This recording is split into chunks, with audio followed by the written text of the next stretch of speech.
Welcome to the Q&R for chronic inflammatory syndrome. Question 1 from Ann James, 1837. Hi, Dr. Bergman. Are you familiar with the Carroll Food Intolerance test? Yes. If so, what are your thoughts about it? Thanks. Okay, it's cool. It's approved by Canada, and it's interesting. It was built way back when, I think like 50, 60 years or 60, 70 years ago.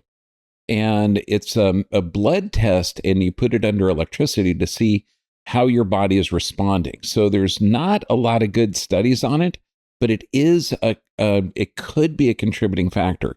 But just know that it's going to be different from some of the allergy tested. But if you look at it in that like category of allergy testing, what's an allergy? It's an abnormal recognition of a foreign protein. And you can get over allergies by slowly reintroducing that protein, but you got to find the avenue of entry. And what I mean by that, any protein that's not tempered by digestion that gets in the bloodstream, the body's response to environmental stimulus, and some people will call it immune system response, but it's really the body responding to those undigested proteins. That's why there's certain interventions that allow proteins to be put in that bloodstream, and then there can be negative responses to it. And so it's one contributing factor. It could be one clue to the puzzle, and it's not the same. But I would also look at the entry. So there could be, from getting cut and having proteins go in there. There are certain things that we can't talk about that can put undigested proteins in the system. There could be an increased intestinal permeability, also called a leaky gut. And that's, again, there's a lot of medications and things that can create that. And stress responses can decrease blood supply to the gut. So I like it. It isn't definitive, but it is one more clue to find the source of the sensitivity of the inflammatory response. And inflammation is a repair process, just own that. But inflammation has to come from tissue damage. And that tissue damage could be from your body's response to proteins that aren't tempered by digestion. And so you got to find the avenue of how those proteins got in that system as well. Question 2 from Richard Wiedner. Does this apply to post-herpetic nerve pain and damage? Yeah, when you look at when you're looking at herpes or any type of, assault or pathogen in the body, that the body is being attacked, you had to have a weakened immune system first, because you're looking at proteins that you could call a virus, but those proteins can't replicate on their own. So what causes a herpetic response, and what causes the elevation in that? And you're going to see emotional stress, physical stress, and chemical stress are going to aggravate or weaken the immune system response, allowing a subclinical underlying infection that'll cause that. So really, you're looking at strengthening the body's response to environmental stimuli, and that could be, you could call it immune system, but really addressing the underlying physical, chemical, and emotional stressors. Then your body can mount an appropriate response and not have that neurologic damage, because everything's alive. The nervous system, nerves are alive, skin's alive, bones are alive. And so when you look at it, those type of responses are typically on a nerve root origin. So you've got to look at the structure of the spine. You've got to look at the parasympathetic, the rest, digest, and repair. That's located in the pelvis and the neck. The thoracic area is the most narrow part of the spinal canal that holds the spinal cord. So any structural deviations in that, this is why you're going to see a lot of a shingles response, okay, which is a herpes zoster virus, along the nerve root ganglion. So addressing the physical stressor of possibly a compromised or an altered nerve supply to that area. And then that is going to be a contributing factor too. But look at the underlying cause. And that's why we talk about the central nervous system, the physical stress, sleep pattern changes, everything. Address the underlying stressors, and this will help as well. And nerve damage, The body's alive. There's a thing called neurogenesis, neuroplasticity, angiogenesis. All of these things mean that the body will regenerate the nervous system and arterial system and muscular bone, skin. It's your self-regenerating, self-healing organism, made in the image likeness of God, too. That's kind of cool. Okay, now, question 3 from Mendy3115. Question: you put nightshades in the list of inflammatory toxic foods. I'm so glad you saw that. But aren't tomatoes, peppers good food? They are. Didn't you put peppers as a source of vitamin C? It is. What's the story with nightshades? It's interesting. With all substances, and they have alkaloids in it. Now, and this is why we recommend kale, broccoli, cauliflower, tomatoes, peppers. They're super fantastic in nutrient value. However, the alkaloids can actually slow down some thyroid function when people are sensitive.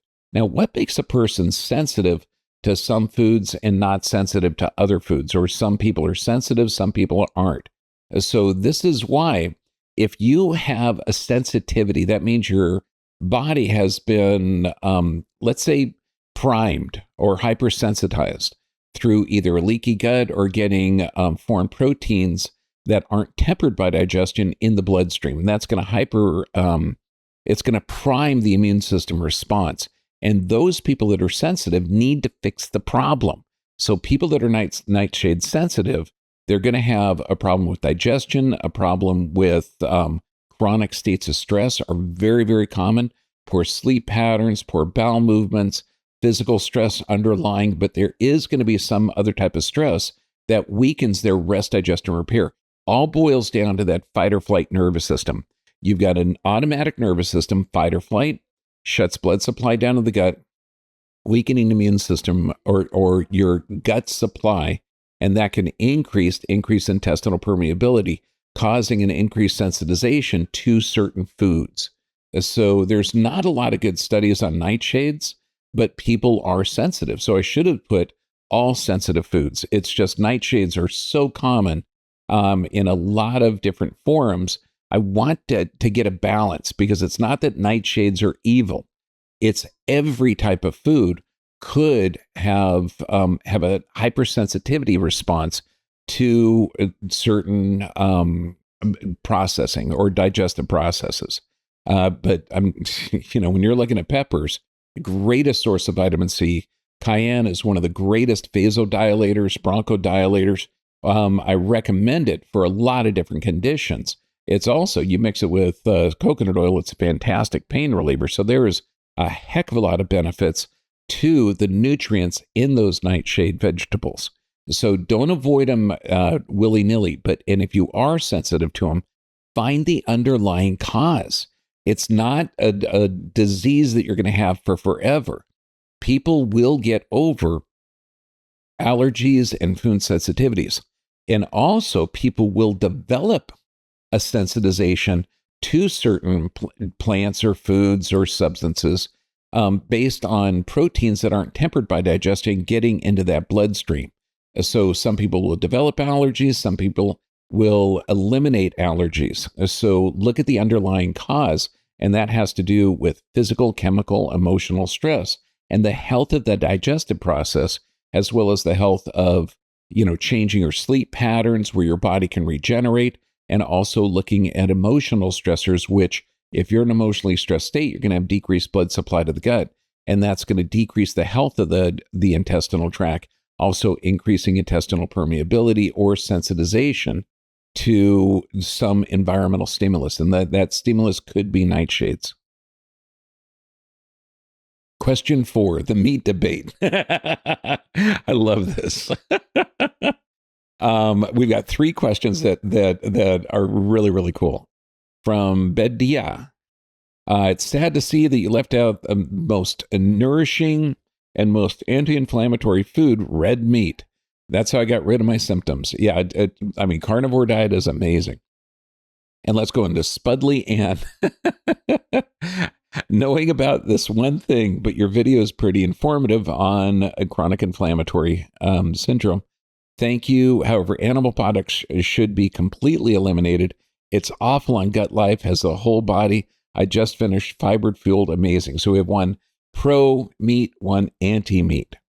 And then Brandon Jackson, 1434, Carnivore does offer relief of symptoms and offers much healing. But why I'm on this push for a fix is that I'm learning that these bad little guys that set up shop in my system might just need binders to be removed. But logic tells me removal isn't really possible. I'm torn between my beliefs. Beautiful. If you look at our human species and you look at the blue zones, people that live consistently beyond 100, there are a lot of vegetarian cultures on the planet, but there are no vegan cultures on the planet. There's vegan lifestyles that are new. And so you do need to get those animal proteins from something. Now, when you're getting into a carnivore diet, again, fantastic healing properties, because if you have a leaky gut or a gut increased intestinal permeability, you're going to get undigested proteins, undigested nutrients in a system that can be primed to respond to those. And that's going to be an inflammatory response because the body's going to go after it. This is why we say gluten-free, dairy-free in a lot of people that I see with the leaky gut. But the carnivore diet is amazing. You figure when you're looking at it, you can get a lot of nutrients from the meat. When I say plant-based, I'm not talking vegan. Plant-based means you're eating most of the nutrients from the plant kingdom. And you are getting animal proteins from healthy animals. That's the caveat. These are not factory farmed, hormone fed, toxic, sick animals. Okay, we're talking exactly like your great-great-grandparents. And this is what I tell 100% of my patients. Your diet isn't complicated. 10,000 generations preceded you. And what was the diet of your great-great-grandparents? Well, they ate varied, they ate seasonal, they ate organic. Okay, and this is hugely important. So look at the diet of your ancestors. Some people were raised with dairy in the northern climates and animal products, and some people do not have the lactase in order to break down the dairy products, and their ancestry doesn't have that, so they have problems processing dairy. So look at your history. That's going to be one. But to really solve certain issues, you're going to see a report after report, testimony after testimony, where the carnivore diet really, really helped. And it's kind of like a monofood. Well, it is a monofood, but it's going to allow your body to focus in only on one. Now, just look at the entire system. You've got fat inside of the meat. You've got protein inside of the meat. So the fat you need for hormone production. And when you're stimulating that stomach acid, you're also getting minerals. And when your body is processing red or meat, your body is secreting more stomach acid. So look at this. This is why you got the nose right above the mouth. I know, a wet, drippy thing above the mouth, you might think, ew, gross. Okay, no, but once you smell food, instantly your brain recognizes that and produces a certain amount of stomach acid. If you look at the old Pavlovian or Pavlov's dog's experiments, he would have the dog smell chicken, type of acid, lamb, different type of acid, beef, different type of acid. So the digestion begins with the olfactory bulb and the brain producing a certain acid. So one of the good things with that is by smelling that, your body already increases the acid production. And in a lot of different conditions, there's going to be a stress state or a sympathetic dominant state, decreasing blood supply to the gut. And with low stomach acid, you have poor mineral absorption. So if you can get those olfactory bulbs, the smell factor, to increase stomach acid, you're actually going to get more minerals from the red meat. And without minerals, you can't utilize vitamins. With minerals, you can use vitamins. It's also going to get that liver working good. So when the food goes out of the stomach, then hits the duodenum, then the gallbladder can excrete and help to break down the fat from the meat. And then that's where you get your hormone production. So there's a lot of chronic conditions where people have low stomach acid and they have poor amino acid production.